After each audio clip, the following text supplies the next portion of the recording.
Typiquement, les sauvetages d'animaux sont remplis de moments intenses. Habituellement, les sauveteurs sont confrontés à un animal effrayé et défensif, et un mauvais mouvement peut laisser quelqu'un gravement blessé. Parfois, cependant, le moment le plus marquant se produit une fois que l'animal est sain et sauf. Lorsqu'un résident de Fushéar, au Texas, a trouvé un cerf attaché derrière une maison en construction, il a alerté les autorités. Un officier est intervenu, et avec le cerf paniqué, il l'a aidé à se libérer de ses liens.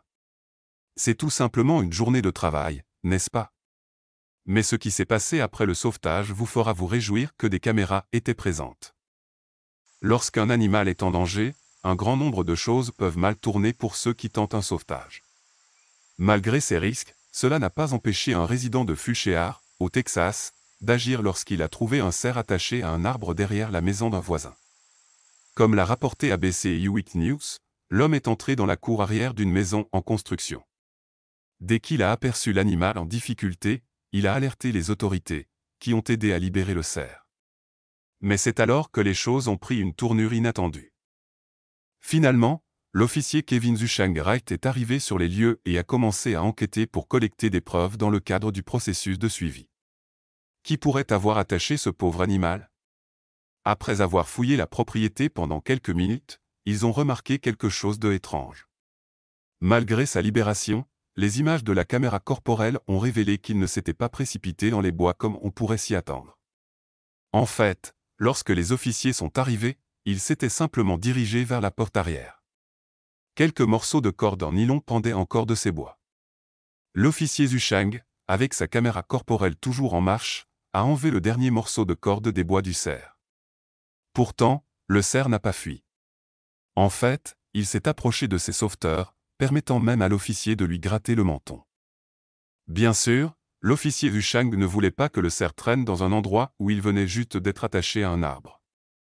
J'essayais de l'effrayer, a-t-il déclaré à ABC News, pour qu'il retourne courir dans les bois. Mais le cerf ne voulait pas partir. Il voulait traîner avec nous. Alors que les officiers retournaient vers leur voiture à l'avant, le cerf les suivait. L'officier Zuchang s'est écrié joyeusement, il n'a peur de rien, alors que le cerf le regardait depuis la pelouse avant. Le cerf devait vraiment vouloir montrer sa gratitude. En pensant à la sécurité du cerf, l'officier l'a finalement chassé dans les bois derrière la maison. Aussi bien qu'il aurait aimé se faire un ami dans le cerf, il est rarement une bonne idée qu'un animal sauvage devienne trop à l'aise avec les humains. Malgré tout, leur histoire n'était pas encore terminée.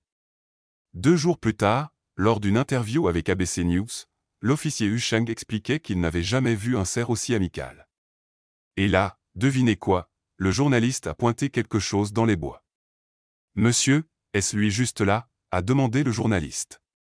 Incrédule, l'officier Zuchang s'est retourné et, bien sûr, il y avait le cerf en train de regarder l'interview. « Il est revenu me voir », a déclaré l'officier Zuchang, alors que le cerf s'approchait de lui à nouveau. « Ah, c'est un bon gamin. Je vais l'appeler Uncle Buck. » Même alors, l'officier continuait de s'inquiéter pour la sécurité du cerf. Et si celui qui l'avait attaché au départ le retrouvait? Apparemment, Uncle Buck n'était pas un inconnu dans la communauté. Pendant des semaines, il s'était approché des enfants locaux. Après avoir déjà donné à Uncle Buck sa liberté, les autorités ont appelé Texas Parks and Wildlife, qui ont déterminé que le cerf était éligible à une relocalisation. À ce jour, il vit paisiblement dans un sanctuaire animalier loin de ceux qui lui feraient du mal. C'est triste de penser que la gentillesse d'Uncle Buck pourrait avoir été ce qui a conduit à sa capture. Heureusement, il y a des personnes comme le fondateur de Wildlife Aid, Simon Cowell, non, pas ce Simon Cowell, qui partage les sympathies de l'officier Zuchang pour les cerfs. C'était en décembre lorsqu'un conducteur non identifié a repéré un cerf blessé, allongé sans mouvement sur une portion de route bordée d'une forêt dense. Inquiet, le conducteur a appelé Wildlife Aid, et Simon lui-même a répondu à l'appel. Une voiture s'était arrêtée devant le cerf, et une autre derrière, pour aider à empêcher la circulation de s'approcher de l'animal effrayé. Lorsque Simon est arrivé sur les lieux, il s'attendait à ce que ce soit une autre journée de travail, mais il ne pouvait pas être plus loin de la vérité. Simon s'arrêta et s'approcha du cerf, lui murmurant d'une voix apaisante, « D'accord, chérie, dit-il. D'accord, ma douce, qu'est-ce qui ne va pas ?» Puis, il s'agenouilla à côté du cerf et examina les dégâts.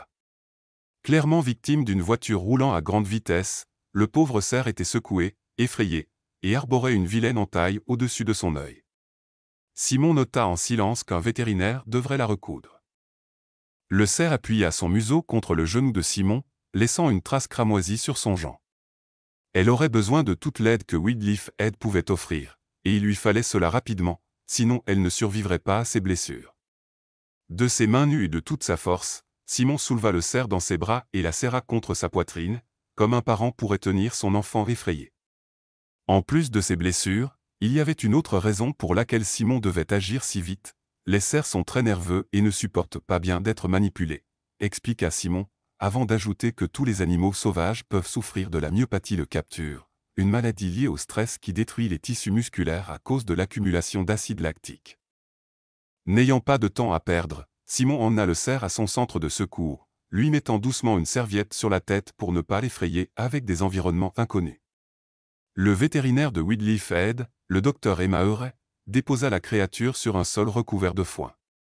Il était temps de commencer à travailler avant qu'il ne soit trop tard pour ce cerf.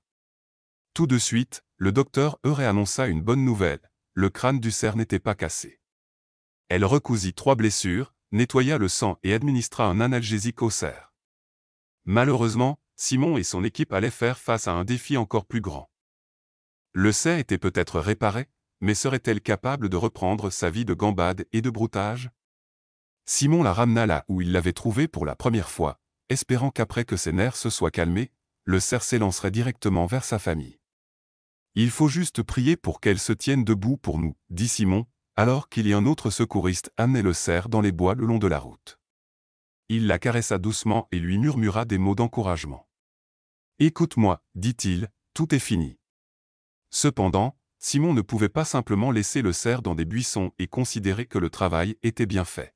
« Si elle remet sa tête en arrière, dit-il, c'est un signe qu'elle abandonne la vie. » Alors, avant de partir, il attendit anxieusement le signal du cerf. Dans un moment déchirant, la tête du cerf tomba en arrière.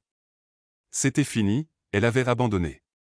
Le traumatisme et la douleur du choc avec la voiture étaient trop forts pour qu'elle continue à lutter. Le sauvetage de Simon, il semblait, n'avait servi à rien. Ou peut-être pas. Simon n'était pas du genre à abandonner un animal. Replaçant sa tête en avant, il dit en essayant d'aider le pauvre cerf à se lever, « Espérons qu'on puisse lui redonner l'envie de vivre. » Mais est-ce que les encouragements de Simon allaient fonctionner? Le cerf tituba et chancela tandis que Simon l'aidait à se mettre debout.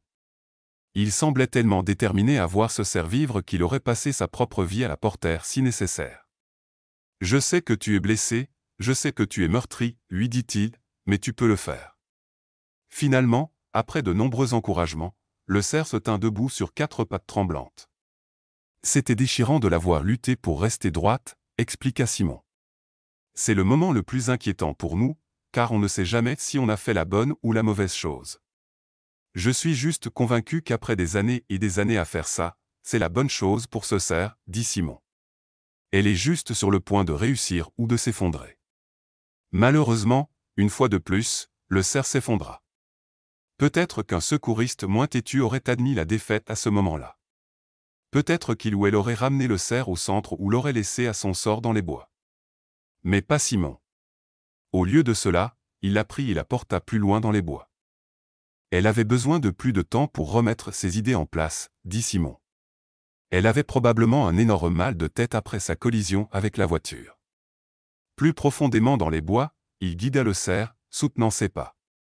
Cela suffirait-il pour qu'elle s'en sorte toute seule? Enfin, les oreilles du cerf se dressèrent. Elle était alerte et se tenait debout toute seule. La vue de cela fit verser les larmes à Simon. « Va-t'en, chérie, appela-t-il après elle. Va-t'en, pars. » On pouvait entendre la douleur et la joie dans sa voix. Après tout ce travail, le cerf avait une chance. Pendant un certain temps, Simon regarda le petit cerf disparaître dans les bois denses. « Ça m'a anéanti, » dit Simon, les yeux mouillés de larmes. On ne sait jamais si on a fait la bonne chose ou la mauvaise chose. C'est beau et horrible. Malgré sa longue carrière avec les animaux, Simon pensa qu'il n'y aurait peut-être rien qui l'affecterait aussi profondément que ce cerf blessé qui décida que la vie valait la peine d'être vécue. Il savait que l'empathie était souvent difficile à moins d'avoir une interaction personnelle avec la créature. La ville en avait assez des cerfs. Ces animaux apparaissaient partout et semblaient se multiplier chaque jour. Ce n'était qu'une question de temps avant que les cerfs n'envahissent leurs maisons et leurs commerces. Si vous aimez la vidéo, n'oubliez pas de la liker et de la partager avec vos amis et votre famille. Merci encore et à la prochaine vidéo.